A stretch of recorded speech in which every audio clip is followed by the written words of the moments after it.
નમસ્કાર, મંતવ્ય ન્યૂઝમાં આપનું સ્વાગત છે ને હું છું આપની સાથે હિરલ। સમાચારની શરૂઆત કરીએ તો રાજકોટ અગ્નિકાંડ મામલે હવે તંત્ર સફાળું જાગ્યું, જેમાં એમડી સાગઠિયાના આરએમસી ચેમ્બરમાં એસીબીએ દરોડા પાડ્યા હતા।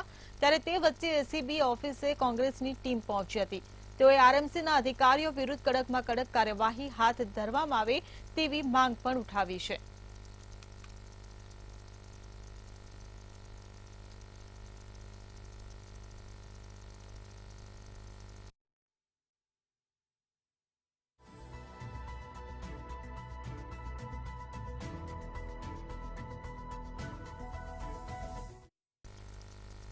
રાજકોટમાં અગ્નિકાંડ ઘટના બન્યા બાદ જેતપુર તંત્ર પણ સફાળું જાગ્યું છે। જેતપુરનું તંત્ર દ્વારા અલગ અલગ એકમો પર ચેકિંગ હાથ ધરાઈ રહ્યું છે।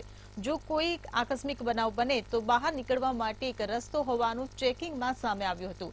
ત્યારે ચેકિંગમાં મામલતદાર કચેરીના અધિકારીએ પ્લે અગેન ફન ઝોનના સંચાલક સામે ફરિયાદ નોંધાવી છે। તેમજ ગેમ ઝોન લાયસન્સ વગરનું ચાલતું હોવાથી ગેમ ઝોન સામે કાર્યવાહી કરવામાં આવી છે।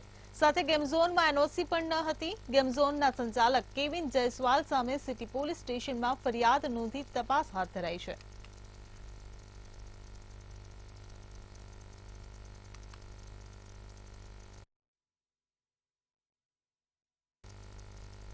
ગુજરાતમાં એવા દ્રશ્યો સામે આવ્યા જે તમે ક્યારેય નહીં જોયા હોય। જૂનાગઢમાં વિજય પ્રકાશ સ્વામી સાથે ઝપાઝપી થઈ, જેમાં સ્વામીને લોકોએ માર માર્યો હતો। આ વિજય પ્રકાશ સ્વામી જાલણસર ગુરુકુળના ટ્રસ્ટી છે અને સુરતમાં થયેલ જમીન કૌભાંડમાં સંડોવણી હોવાનો આક્ષેપ તેમના પર કરાવશે। ત્યારે માર મારવાનો વિડીયો સોશિયલ મીડિયામાં વાયરલ થઈ રહ્યો છે।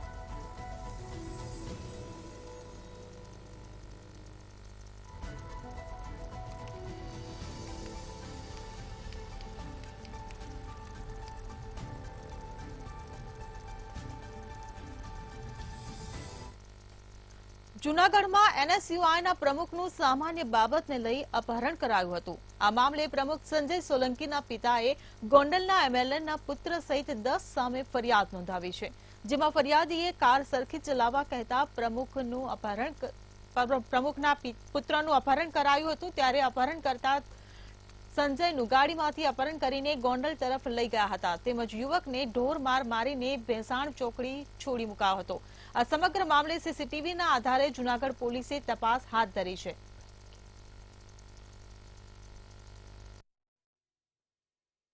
3 વાગે મારા છોકરાનું જૂનાગઢ દાતા રોડ વિસ્તારમાંથી ગોંડલના ધારાસભ્ય ગીતાબેન અને પૂર્વ ધારાસભ્ય જયરાજસિંહ જાડેજાનો દીકરો ગણેશ અને એના માણસો 3 4 વ્હીલ લઈ અને અપહરણ કરી ગયેલ અને એના ગણેશ ગઢમાં જઈ અને મારા છોકરાને નગ્ન અવસ્થામાં મારી અને જાનથી મારી નાખવાની ધમકી આપી અને એને મારીને પાછો જૂનાગઢ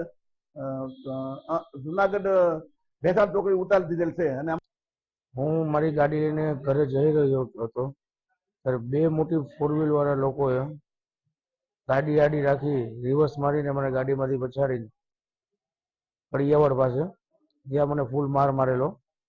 પછી ત્યાંથી મને ગાડીમાં બેસાડ્યો અને ગાડીમાં બી એટલો માર માર્યો કે ડાયરેક્ટ મને ગોંડલ બાજુ લઈ ગયા। ગોંડલ બાજુ લઈ જઈને ત્યાં ગણેશભાઈ ગોંડલ કરીને આવ્યા અને ત્યાં આવીને વાડી બાજુ લઈ ગયા અને બહુ માર્યો મને ત્યાં। જામનગરના અંધાશ્રમ રેલવે ફાટક નજીક આવેલી આવાસ કોલોનીમાં 1404 ફ્લેટ ધારકો જર્જરિત બની ગયા છે। જામનગર મનપાએ આવાસ ખાલી કરી દેવા માટે નોટિસ આપી હતી। તેમ છતાં હજુ પણ કેટલાક ફ્લેટ ધારકો તેમાં વસવાટ કરે છે, જેથી મહાનગરપાલિકાની એસ્ટેટ શાખા અને ટીપીએસ શાખાઓની ટુકડીઓ આવાસના સ્થળે પહોંચી હતી। જુદા જુદા 7 અધિકારીઓ હેઠળની અલગ અલગ ટીમો બનાવીને સામૂહિક રીતે ફ્લેટ ખાલી કરવા માટેની અંતિમ નોટિસ આપવામાં આવી હતી। આ સમયે સ્થાનિકોએ ટોળાએ તંત્ર સામે એકત્ર થઈને વૈકલ્પિક વ્યવસ્થા બાબતે ઉગ્ર રજૂઆત કરી હતી। આ આવાસો મહદઅંશે જર્જરિત થવા પામેલ છે અને એના માટે ગત વર્ષે જામનગર મહાનગરપાલિકા દ્વારા 8 ટીમો બનાવી અને જીપીએમસી એક્ટની કલમ 264 હેઠળ એને જર્જરિત જાહેર કરીને પણ આ આવાસમાં રહેતા લોકોને વપરાશ બંધ કરવા તાકીદ કરવામાં આવેલ છે। અને એ જ રીતે વર્ષ 2018 થી સતત દરેક વર્ષે ચોમાસાની સિઝન પહેલા પણ આ જાહેર નોટિસ પ્રસિદ્ધ કરી અને આ આવાસોનો વપરાશ ખાલી કરવા અને વૈકલ્પિક જગ્યાએ જતા રહેવા માટે તાકીદ કરવામાં આવેલ છે. જામનગરમાં ખેડૂત નેતા પાલ આંબલિયાએ અનધિકૃત બિયારણ મામલે સરકાર પર આક્ષેપ લગાવી તંત્રને આવેદન આપવામાં આવ્યું. આવેદનપત્રમાં અનધિકૃત બિયારણ બનાવતા કારખાનાઓને બંધ કરવા માંગ કરવામાં આવી. રાજ્ય સરકાર એડવાઇઝરી જાહેર કરી બિલ વગરના કે અનધિકૃત બિયારણ ન ખરીદવા ખેડૂતોને સલાહ આપે છે. તો બીજી બાજુ અનધિકૃત બિયારણ બનાવતા સીડ્સ એસોસિએશન જાહેર માધ્યમોમાં સ્વીકાર કરવા છતાં સરકાર મૌન છે. પાલ આંબલિયા રાજ્ય સરકાર આવા અને અનધિકૃત બિયારણ બનાવતા કારખાનાઓને બંધ કરે તેવી માંગ કરી રહ્યા છે. સીડ્સ એસોસિએશનના પ્રમુખ અને ડેલિગેશન પ્રાદેશિક ચેનલોમાં આવી અને સ્વીકાર કરે છે કે આ જે બિયારણ અમે વેચીએ છીએ એ બિયારણ ડુપ્લિકેટ કે નકલી નથી પણ અનધિકૃત છે અને આ બિયારણને ભારત સરકારે રાજ્ય સરકારે મંજૂરી આપી નથી. જો મંજૂરી આપશે તો અમે આ બિયારણને અધિકૃત રીતે અધિકૃત એજન્ટના માધ્યમથી ગુણવત્તાસભર કાયદાકીય અને બિલ સાથેનું બિયારણ આપી શકીએ. પણ ક્યારે? જો મંજૂરી આપે તો. એનો અર્થ એવો કે અત્યારે મંજૂરી નથી. બિલકુલ આપણે રાજ્ય સરકાર અને અમારો કૃષિ વિભાગ આ બાબતે સતત પ્રયત્નશીલ છે. રાજ્ય સરકારે એમણે જ કીધું એમ અમે 19 ટીમોની આંતર જિલ્લા સ્કોડની રચના કરવામાં આવી. આ ઉપરાંત રેગ્યુલરલી પણ અમારા ઇન્સ્પેક્ટરો ફિલ્ડમાં જાય છે, નમૂનાઓ લેવાય છે. અત્યાર સુધીમાં આપણે જ આ કોટનની વેરાયટી છે એના લગભગ 156 જેટલા નમૂનાઓ લઈ અને લેબોરેટરીમાં મોકલી આપ્યા છે. જામનગર મહાનગરપાલિકા દ્વારા લાયસન્સ મેળવ્યા વિના ચાલતી હોટલને સીલ કરાવ્યા છતાં હોટેલ સંચાલકોએ હોટેલ ખોલી નાખી. હોટેલ સંચાલક દ્વારા ગઈ રાત્રે પાછળના ભાગેથી હોટેલ પુનઃ શરૂ કરી દેતા આજે ફરીથી સીલ લગાવાયું હતું. જામનગર મહાનગરપાલિકાના એસ્ટેટ શાખાના અધિકારી દ્વારા હોટેલ સંચાલક સામે સીલિંગ તોડવા અંગે ગુનો નોંધાયો. કોઈ બાંધકામમાં અનિયમિતતા જણાય તો એને ક્લોઝર નોટિસો અથવા સીલ કરવાની કાર્યવાહી કરવામાં આવેલી, જેના ભાગરૂપે સફર રેસ્ટોરન્ટ છે એમાં સીલિંગની કાર્યવાહી કરવામાં આવેલ હોવા છતાં એમાં ઓપરેશન્સ ચાલુ હતા એવી માહિતી મળતા અત્યારે અમારા અધિકારી દ્વારા એમાં પોલીસ ફરિયાદ કરવાની કાર્યવાહી ચાલુમાં છે. પોલીસ સ્ટેશનને જઈને જે સંબંધિત પોલીસ સ્ટેશનમાં જઈને કર્મચારી દ્વારા અત્યારે આ પ્રક્રિયા ચાલુ છે એટલે એમાં ફરિયાદ નોંધવામાં આવશે. રાજકોટની ઘટના બાદ દેવભૂમિ દ્વારકા જિલ્લામાં ફાયર સેફટીને લઈ ચેકિંગ કરવામાં આવ્યું છે. પ્રાંત અધિકારીની સૂચનાથી ભાણવડ મામલતદાર, ચીફ ઓફિસર, પોલીસ દ્વારા સંયુક્ત ચેકિંગ હાથ ધરવામાં આવ્યું હતું. પરંતુ ફટાકડા લાયસન્સ ધારકો પાસે જ ચેકિંગ કરવામાં આવ્યું હતું, જેને લઈ લોકોમાં રોષ જોવા મળ્યો હતો.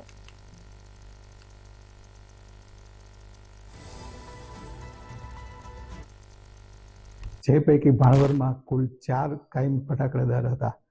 એમાંથી એક બંધ છે દુકાન અને એ વ્યક્તિ પોતે હવે લાયસન્સ ચલાવવા માંગતા નથી. 3ની અમે તપાસણી કરી છે. હું મામલતદાર, ચીફ ઓફિસર અને પીએસઆઈ શ્રી સાથે અમે ચકાસણી કરી છે અને જે કંઈ અમને યોગ્ય લાગશે એ પ્રમાણે અમે આગળ રિપોર્ટ કરવામાં આવશે. સુરેન્દ્રનગરના મોજીદડ ગામે કાળઝાળ ગરમી વચ્ચે પીવાના પાણીની સમસ્યા ઊભી થઈ છે.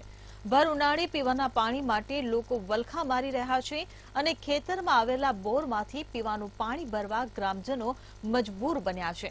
ગામમાં સૌની યોજના અંતર્ગત લાખોનો ખર્ચ કરવામાં આવ્યો છે અને ઘરે ઘરે પાણી પહોંચે તે માટે નળ કનેક્શન નાખવામાં આવ્યા છે. તેમ છતાં નળમાં પાણી જ ન આવતું હોવાનો ગ્રામજનોએ આક્ષેપ કર્યો છે.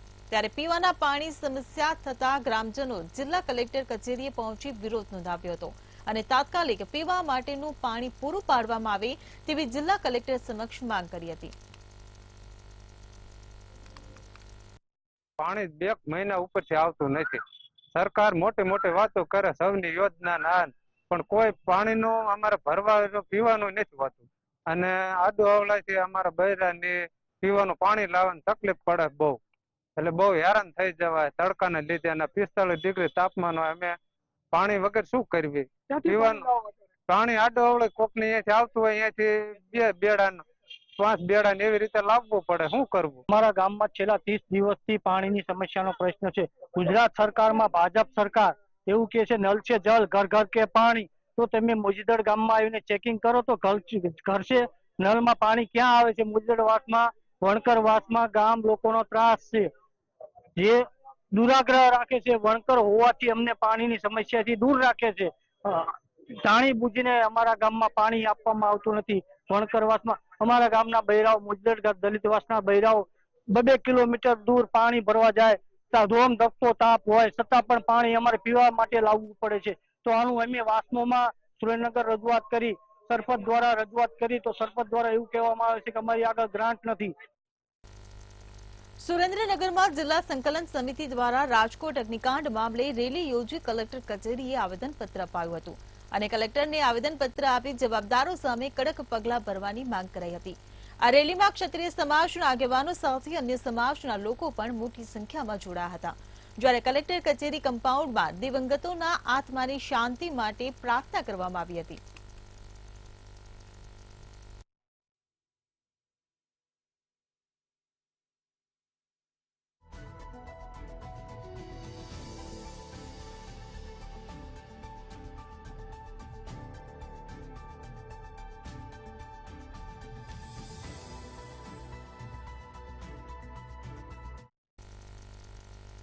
તો એક મહત્વના સમાચાર રાજકોટ અગ્નિકાંડ મામલે સામે આવ્યા છે. રાજકોટથી આ સમાચાર અગ્નિકાંડ મામલાને લઈને મહત્વના સમાચાર સામે આવ્યા છે. તો અગ્નિકાંડ મામલે સ્પેશિયલ પીપી તુષાર ગોકાણીએ નિવેદન આપ્યું. હું નામદાર કોર્ટરૂમમાં હાજર હતો. તો ફાલ બાબતની જે ચર્ચા થઈ રહી છે તેની જાણ મને નથી તેવું નિવેદન આપ્યું છે. વિશેષ પૂછપરછ માટે 12 દિવસના રિમાન્ડ મંજૂર કરાયા હોવાની માહિતી આપી છે. તો રાજકોટ અગ્નિકાંડ મામલે આ મોટા સમાચાર.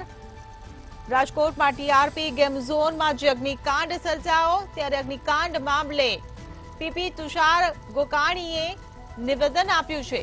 હું નામદાર કોર્ટરૂમમાં હાજર હતો. ત્યારે ફાલ બાબતની જે પણ ચર્ચા થઈ રહી છે તેની જાણ મને નથી તેવું તેમણે નિવેદન આપ્યું છે. તો આ સાથે જ વિશેષ પૂછપરછ માટે દિવસના રિમાન્ડ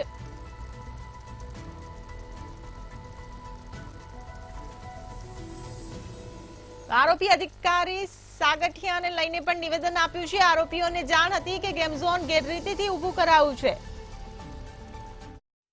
જોગવાઈ મુજબ ઇલીગલ ઓમિશન છે એ પણ એક એક્ટ જ કહેવાય. એ દલીલ કરી અને 14 દિવસના રિમાન્ડની માંગણી કરવામાં આવી. કોઈ પણ વ્યક્તિ એક કૃત્ય કરે એ જ રીતે કોઈ પણ વ્યક્તિ ગેરકાયદેસર કોઈ કૃત્ય ન કરે તે પણ એક કૃત્ય કર્યા સમાન છે. એટલે કે કોઈ વ્યક્તિને ફરજના ભાગરૂપે એક માણસને જમવાનું દેવું જોઈએ અને જમવાનું ન દે કોઈ અધિકારી, તો એને ખ્યાલ છે કે જમવાનું ન દઈએ તો આ માણસનું મૃત્યુ થઈ શકે. એવા ઇલીગલ ઓમિશન ને પણ એક એક્ટની વ્યાખ્યા આપવામાં આવી છે. સર ખાસ ફાઇલ કઈ રજૂ કરી હતી? આરોપીઓ ફાઇલ લઈને આવ્યા હતા. હું નામદાર કોર્ટરૂમમાં હાજર હતો. ફાઇલ બાબતની જે આપ ચર્ચા કરો છો તે બાબતની મને ખ્યાલ નથી. હું કોર્ટરૂમની અંદર હાજર હતો.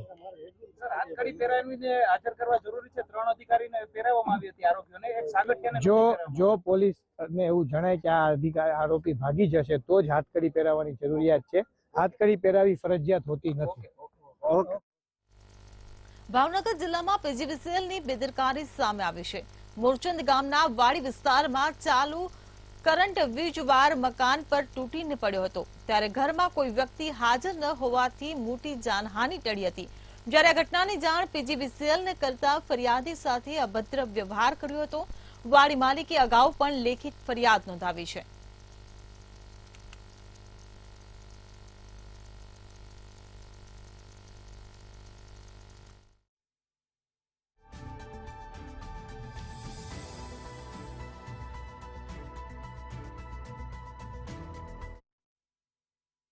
રાજકોટની ઘટના બાદ ભાવનગરના મહુવામાં તંત્ર જાગ્યું છે. ત્યારે મહુવાની અનેક હોસ્પિટલો સહિતની જગ્યા પર તંત્ર દ્વારા તપાસ કરવામાં આવી છે.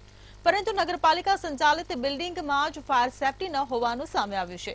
ત્યારે મીડિયા દ્વારા ચીફ ઓફિસરને સવાલ પૂછતા મીડિયાના કેમેરાથી દૂર ભાગતા નજરે પડી રહ્યા હતા. રાજકોટની અંદર જે ટીઆરપી ગેમ ઝોન હતી તે ગેમ ઝોનની અંદર 30 લોકો જે હોમાઈ ગયા હોય ત્યારે ફાયર સેફટીને લઈને તંત્ર સફાળું જાગી ચૂક્યું હોય ત્યારે મહુવાની અંદર પણ કહી શકાય કે જે મહુવાની અંદર ફાયર સેફટીના સાધનો અને એનઓસી છે કે નહીં ચેક કરવા મહુવા નગરપાલિકા દ્વારા ચીફ ઓફિસર અને મહુવા નાયબ મામલતદાર શ્રી અને પોલીસ સ્ટાફ સાથે ચેકિંગ કરવાનું હાથ ધરવામાં આવ્યું છે દ્વારા ફાયર સેફટીનું જે અત્યારે ચેકિંગ હાથ ધરવામાં આવ્યું છે તેમાં ચીફ ઓફિસર તેમજ નાયબ મામલતદાર તમામ અધિકારીઓ અત્યારે ચેકિંગ હાથ ધરવામાં આવ્યું છે. આપ દ્રશ્યોમાં જોઈ શકો છો કે મહુવા નગરપાલિકાનો પૂરો સ્ટાફ અહીંયા આવી ચૂક્યો છે ત્યારે કહી શકાય કે અહીંયા ચીફ ઓફિસર પણ ઉપસ્થિત છે. આપણે ચીફ ઓફિસરને પૂછવાની કોશિશ શું સાહેબ અત્યારે શું ચેકિંગ કર્યું, કઈ રીતે કર્યું, શું કહેશો સાહેબ? અહીંયા નાયબ મામલતદાર છે પણ નાયબ મામલતદારને પૂછવાની કોશિશ શું સાહેબ શું અત્યારે હોસ્પિટલ ચેક કરવા નીકળ્યા છીએ અને કામ ચાલુ છે અત્યારે હાલમાં. ચીફ ઓફિસર કોઈ પણ કહેવાનું ના પાડી રહ્યા છે અને કહી રહ્યા છે કે અમે તમામ રિપોર્ટ જે કમિશનને સોંપશું પણ મીડિયાને અળગા રાખવાની પૂરેપૂરી કોશિશ કરવામાં આવી છે. ખાસ કરીને જો વાત કરવામાં આવે તો નગરપાલિકા એક સંચાલિત કોમ્પ્લેક્સ છે. કોમ્પ્લેક્સની અંદર અનેક ટ્યુશન ક્લાસો પણ આવેલા છે પણ ત્યાં કોઈ પણ પ્રકારની ફાયરની સેફટી ઉપલબ્ધ નથી. હર્ષદ દસાડિયા, મંતવ્ય ન્યૂઝ, મહુવા. સુરતમાં પોલારિસ મોલની 500 દુકાનોને સીલ કરવામાં આવી રહી છે. રાજકોટ અગ્નિકાંડ ઘટના બાદ સુરતનું તંત્ર જાગ્યું છે, જેમાં કેનાલ રોડ પર આવેલ પોલારિસ મોલની 500 દુકાનોને ફાયર વિભાગ દ્વારા સીલ કરવામાં આવી છે. મોલમાં કોઈપણ પ્રકારની ફાયર સેફટીના સાધન જોવા ન મળતા નોટિસ સાથે સીલ મારી દેવામાં આવી છે. તો મોલના નીચે જ ફાયર સેફટી સાધનોનું ધૂમ વેચાણ થતું હતું, પરંતુ અત્યાર સુધી ફાયર સેફટીનો અભાવ હતો. ત્યારે આ કામગીરીથી લોકોમાં સેફટી બાબતે સમજણ આવી રહી છે.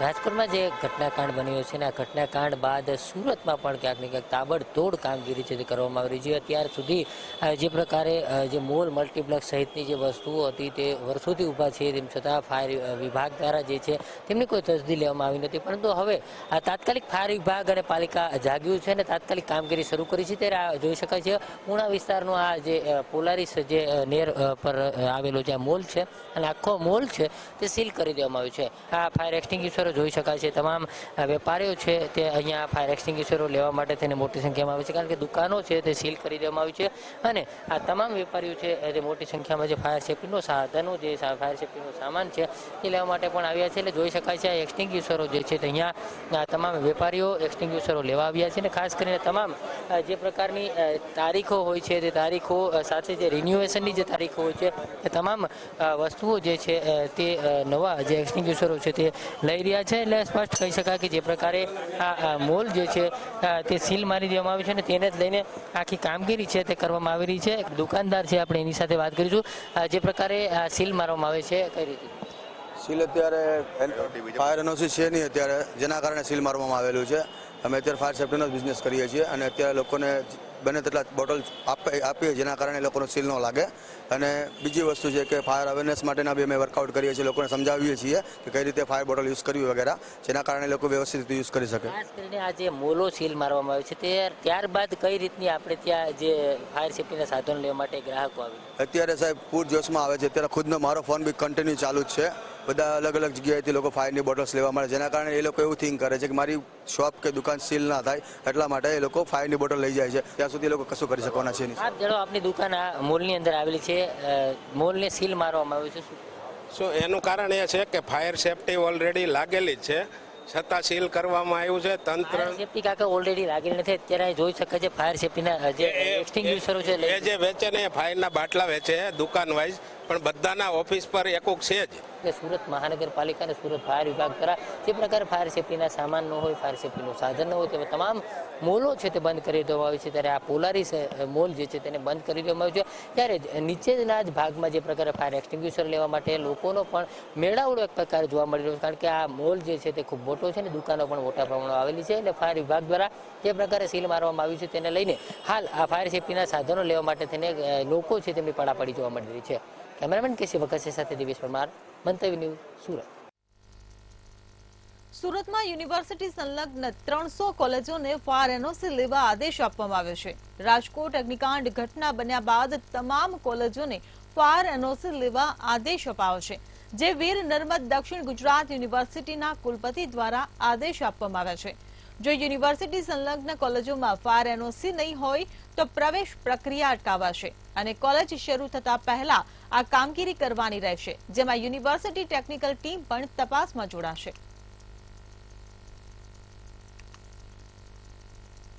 આ માહિતીને આધારે જે કોલેજો પાસેથી એનઓસી ન હશે તે કોલેજોને પ્રવેશ કાર્યવાહીથી દૂર રાખવામાં આવશે અને તે કોલેજોની બેઠકોને જે કોલેજો પાસે એનઓસી છે તે કોલેજોને વધારાની બેઠકો ફાળવીને પ્રવેશ કાર્યવાહી કરવામાં આવશે, માટે વિદ્યાર્થીઓને કોઈપણ પ્રકારનું નુકસાન જશે નહીં। રાજકોટમાં બનેલ અગ્નિકાંડ ઘટનાના દોષિતોને ફાંસીની માંગ સાથે સુરતમાં આંદોલન કરાયું છે, જેમાં સુરતમાં એક દિવસીય ઉપવાસ આંદોલન શરૂ કરાયું છે। આ આંદોલન સમાજ સેવક દ્વારા શરૂ કરવામાં આવ્યું છે, ત્યારે અત્યાર સુધી તક્ષશિલા અગ્નિકાંડ, હરણી બોટ દુર્ઘટના, મોરબી બ્રિજ દુર્ઘટના, ટીઆરપી ગેમ ઝોનમાં દોષિતોને સજા થાય તેવી માંગ કરવામાં આવી છે, તો 24 કલાક ઉપવાસ આંદોલન કરી ન્યાય મળે તે માટે માંગ કરાઈ રહી છે।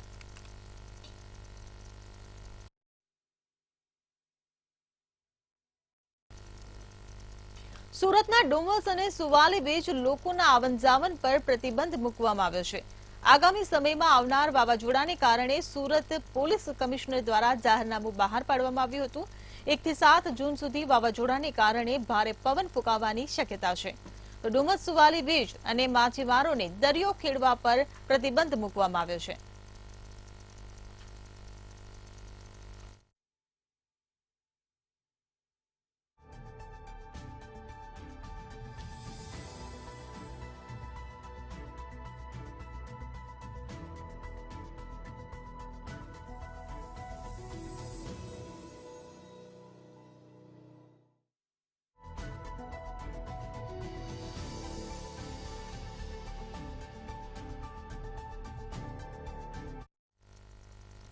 તો સુરત એક્સપ્રેસ હાઈવે પર ડમ્પરમાં આગ લાગવાની ઘટના ઘટી છે। સુરતથી આ સમાચાર, એક્સપ્રેસ હાઈવે પર ડમ્પરમાં આગ લાગી છે, તો જીએસપી ભરી ખાલી કરવા જઈ રહ્યો હતો, તો ડમ્પર હાઈટેન્શન લાઇનને અડી જતા ડમ્પરમાં આગ લાગવાની ઘટના ઘટી છે। સુરતથી આ મહત્વના સમાચાર, ત્યારે આગ લાગતા ફાયર વિભાગને જાણ કરતા ફાયર ફાઈટરની ટીમ પણ ઘટના સ્થળે પહોંચી હતી। ફાયરની ટીમે આગ ઉપર પાણીનો મારો ચલાવીને કાબુ મેળવ્યો।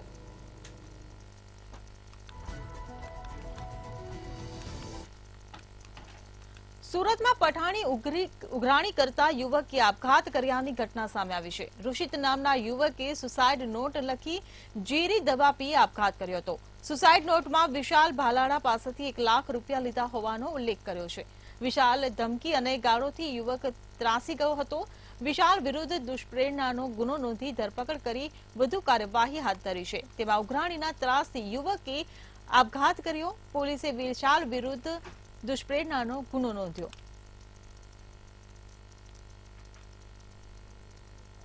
મિત્ર પાસેથી લીધેલા નાણાં આખરે મોત સુધી લઈ ગયા। સુરતમાં મિત્ર પાસેથી લીધેલા 1 લાખ નાણાં મિત્રએ જ પઠાણી ઉઘરાણી કરતા તેમના જ મિત્ર દવા પી અને આપઘાત કરી દીધું છે। પોલીસ જાપ્તામાં ઉભેલો આ વ્યક્તિ છે વિશાલ ભાલાળા। આ વિશાલ ભાલાળાએ ઋષિક નામના વ્યક્તિ, તેમનો જ મિત્ર છે, તેમને 1 લાખ રૂપિયા ઉછીને આપ્યા હતા અને આ વિશાલ ભાલાળા જે છે તેમની પાસેથી અવારનવાર પઠાણી ઉઘરાણી કરાવતો હતો અને પઠાણી ઉઘરાણી કરતાની સાથે જ આ વ્યક્તિ જે છે તે માનસિક રીતે ખૂબ જ ત્રાસી ગયો હતો અને તેના જ કારણે તેમણે તેના પિતાને અચાનક જ ફોન કર્યો કે પપ્પા તમે ઓફિસે આવી જાઓ। તેમના પિતા જ્યારે પોલારિસ મોલની સામે આવેલ ટાઈમ ટ્રેડ સેન્ટરમાં બીજા માળે તેમના પુત્રની ઓફિસે પહોંચ્યા ત્યારે તેમનો પુત્ર ઋષિક બેભાન હાલતમાં જોવા મળ્યો હતો। ત્યારબાદ તેમને તાત્કાલિક જ ખાનગી હોસ્પિટલે લઈ જવામાં આવ્યું હતું, જ્યાં તબીબે તેમને મૃત જાહેર કર્યું હતું। મૃતક પાસેથી 2 પાનાની સુસાઇડ નોટ પણ મળી આવી હતી, જેમાં સ્પષ્ટ ઉલ્લેખ કરવામાં આવ્યો હતો કે મારા મોત માટે વિશાલ ભાલાળા જવાબદાર છે। આ સાથે જ તેમાં વિશાલના ઘરનું સરનામું અને મોબાઈલ નંબર પણ લખ્યા હતા, જેને લઈને પોલીસે વિશાલ ભાલાળા છે તેમની ધરપકડ કરી હતી. મહત્વનું કહી શકાય કે જે પ્રકારે 1 લાખ રૂપિયા ઉછીના લીધા હતા અને આ ઉછીના રૂપિયા માટે ઉઘરાણી માટે વારંવાર ફોન કરી અપશબ્દો કહી બદનામ કરતો હોવાનું તેમજ મેસેજ મોકલતો હોવાથી આ અંતિમ પગલું ભર્યા હોવાનો ઉલ્લેખ સુસાઇડ નોટમાં નોંધવામાં આવ્યો છે. આ સુસાઇડ નોટમાં જે પ્રકારે લખાણ છે તેને લઈને પોલીસે આ આરોપી વિરુદ્ધ દુષ્પ્રેરણાનો ગુનો નોંધી આરોપી વિશાલ ભાલાળા છે તેમની ધરપકડ કરી છે. મહત્વનું કહી શકાય કે આ પૂણા પોલીસ મથકમાં આ પ્રકારે જે ગુનો નોંધવામાં આવ્યો છે તેમાં પોલીસ જાપ્તામાં ઉભેલો વ્યક્તિ વિશાલ ભાલાળા છે અને તેમની જ આ સમગ્ર જે ધરપકડ છે તે નોટના આધારે કરવામાં આવી છે. સુસાઇડમાં સ્પષ્ટ ઉલ્લેખ કરવામાં આવ્યો છે. ભાલાળા છે તે આ ઋષિક પાસેથી વારંવાર ધમકી ભર્યા ઋષિકને ફોન કરતો હતો અને તેમની પાસેથી જે 1 લાખ રૂપિયા ઋષિકે લીધેલા છે તેમની ઉઘરાણી માટે પણ ક્યાંક ને ક્યાંક પઠાણી ઉઘરાણી કરતો હતો, જેના કારણે ત્રાસિત થઈ અને ઋષિકે ઝેરી દવાઓ ગટગટાવી અને આપઘાત કરી લીધું છે. હાલ સમગ્ર મામલે પૂણા પોલીસે દુષ્પ્રેરણાનો ગુનો નોંધી આરોપી ઋષિકની ધરપકડ કરી અને કાયદેસરની કાર્યવાહી હાથ ધરી છે. કેમેરામેન કેસી બકસે સાથે દિવેશ પરમાર, મંતવ્ય ન્યૂઝ, સુરત. સૌરાષ્ટ્ર સુરતમાં હાલ બસ આટલું જ. વધુ સમાચાર માટે જોતા રહો મંતવ્ય ન્યૂઝ. નમસ્કાર.